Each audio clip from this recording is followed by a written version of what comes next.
Pour attaquer la journée, rien de tel qu'un bon petit déjeuner. À l'école maternelle de Rodebar, le réseau d'animation intercommunale propose un petit déjeuner de découverte aux enfants et leurs parents. Partage et convivialité sont les maîtres mots de cette semaine familiale. Nous organisons donc dans le cadre de la semaine familiale Famille en scène un petit déjeuner autour du monde. Donc nous avons 3 tables avec 3 pays, le Maroc, l'Afrique du Sud et Madagascar. Au menu d'un petit déjeuner autour du monde, pas de pain pour Madagascar, mais des beignets sucrés, du riz au lait et du thé à la menthe au Maroc, des jus de fruits pour l'Afrique du Sud et encore plein d'autres bonnes choses à goûter à travers les 3 pays sélectionnés.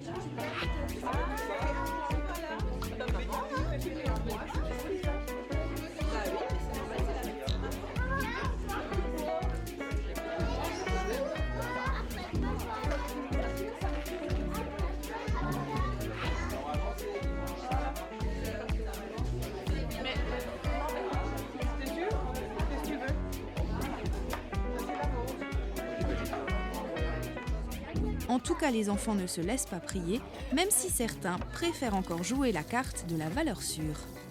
Qu'est-ce que tu es en train de manger? Du pain avec du beurre. Je mange des céréales au chocolat avec du lait. Et là, c'est quoi? C'est des céréales avec des fruits. Rien qu'à voir le monde derrière moi, beaucoup de parents ont répondu présent. Sinon, il y a des papis qui sont venus, des frères et sœurs aussi. Voilà, donc chaque enfant est accompagné par quelqu'un. Pour qu'ils découvrent d'autres choses, effectivement, et puis se goûter aussi à d'autres produits qu'on n'a pas forcément à la maison. Voilà, et puis pour qu'ils puissent découvrir un peu, prendre le petit déjeuner avec d'autres enfants aussi. C'était plutôt important pour elle que je l'accompagne et que je partage un moment avec elle. Les estomacs se remplissent, ça rigole, ça discute. En termes de convivialité et d'échange en famille, on ne peut pas faire mieux. Et après un début de matinée comme celui-ci, la journée ne peut que bien commencer. Récompensé pour bonne conduite. Pour les automobilistes, l'entrée et la sortie de l'agglomération niederbronnoise changent quelque peu. Depuis le 2 mai, vous avez pu constater que le feu tricolore habituellement clignotant passe désormais du rouge au vert. La nouvelle fonction de ce feu, récompenser les bons conducteurs et fluidifier la circulation. L'idée était d'installer un feu comportemental, c'est-à-dire qu'on peut faire fonctionner le feu pour inciter l'automobiliste à respecter les 50 km/h. Donc dès qu'il va dépasser la vitesse des 50 km/h, le feu ne passera pas au vert tout simplement. Et dès qu'il sera sous les 50 km/h, le vert est là et il peut passer en toute fluidité. Connu pour être un axe où les limitations de vitesse ne sont que rarement respectées, la municipalité a décidé de mettre en place ce nouveau dispositif sur des feux déjà existants.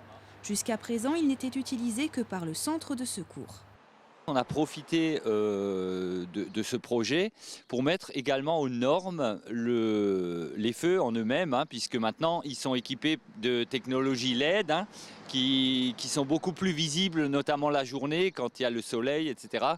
Donc l'ensemble du feu rouge a été mis aux normes et donc ça représente une dépense de l'ordre de 15 000 €. Si une intervention devait être nécessaire, le centre de secours a toujours la possibilité de prendre la main sur le feu tricolore qui passera automatiquement au rouge. À vous maintenant de lever le pied pour avoir tous les feux ouverts.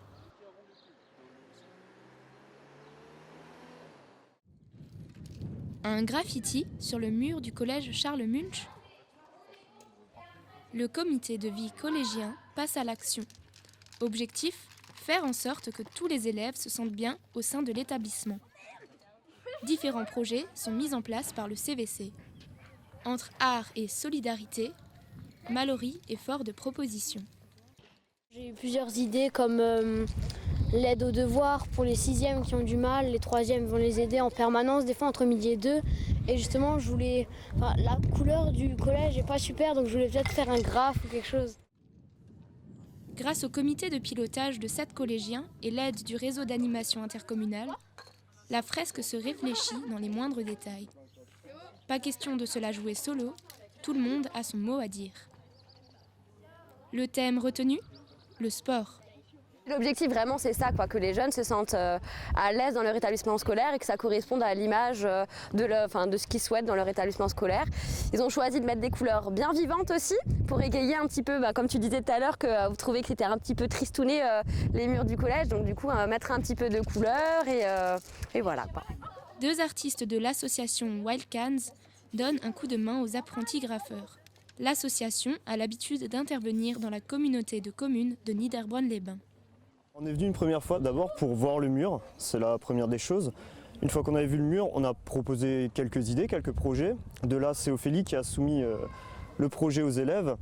Et les élèves en fait ont choisi plus ou moins le lettrage et les idées. Et de là, nous, on va les retravailler. On va les dessiner sur le mur une première fois.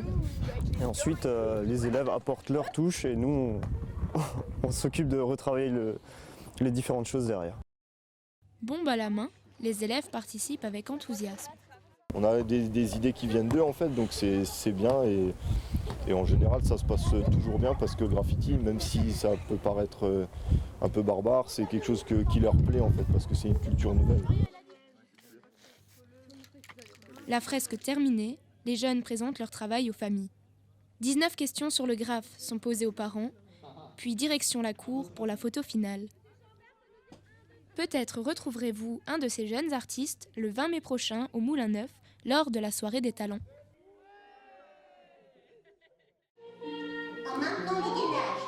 Alors que le programme de la Niederbronnoise se peaufine de jour en jour, les associations locales, elles aussi, se préparent pour ce week-end familial et festif. C'est le cas pour Formessence, qui sera présente au Montrouge pour partager ses connaissances et ses activités avec le grand public. On a créé l'association en 2011 avec 2 activités, donc la gym Pilates avec Chantal et pour le Qigong j'ai demandé à ma prof que j'avais à l'époque qui s'appelait Petra Schmidt. En 2015 j'ai fait la connaissance de Claire au yoga. Le cours était tellement bien que je me suis dit ça serait bien qu'il y en ait un aussi sur Niederbronn et du coup aujourd'hui il y en a 3 et je pense qu'ils affichent bien complet aussi. Qigong, Pilates et yoga, il y en a pour tous les goûts. Bien installés dans la commune de Niederbronn-les-Bains, les membres de Formessence ont tout naturellement répondu présent pour participer à la Niederbronnoise.